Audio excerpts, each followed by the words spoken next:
me tell you something. I love love, okay?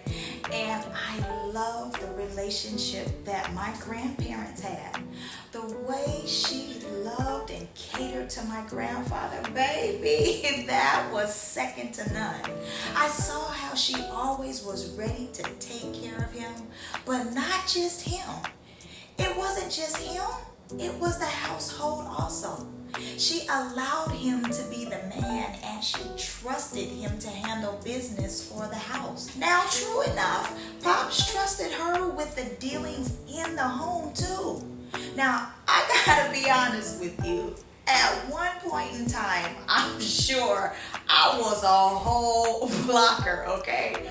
There's times I would sleep at their feet just to be around them. Why? Because I loved the way they loved one another.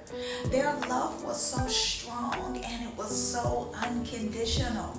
No matter how much she may not have liked something, she was never ever disrespectful in her approach to her displeasure. Now, quiet as kept, we may not have even known if she was ever upset. But disclaimer, of course we did, but that's another conversation, okay? I learned from my granny is this. There's a difference between being a woman and being a wife. Okay? My grandfather, he got sick and he had a stroke, he had a seizure, and he had a heart attack. Now, after all of that, many of us women will be like, peace out, dude. You can't do nothing for me, okay? There ain't nothing I want from you. But she still loved and cared for him. Every day she still cooked and cleaned. And not only cleaned the home, she cleaned him. His right side became paralyzed.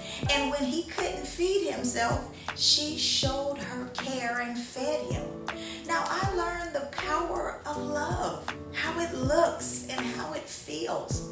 See, in my journey through life, marriage and divorce twice, I learned there's many hats to wear. In relationship, we should know the roles. See, the question that I want to know from my man is, what do you expect of me as a woman? And also, what do you expect of me as a wife? So I'm going to take a poll. My poll question for you ladies is, can you love him enough through sickness? And will you change his pamper if needed? See, my phenomenal granny left a legacy behind and has set a standard for us winning women to live by and to teach our young women and our men. It's okay to show the softer side of you, ladies. You can be strong, but let him be the strength. Be cautious, women, as every man is not worthy to have parts of you. Don't give a man an all-access pass when he was only worth the general admission.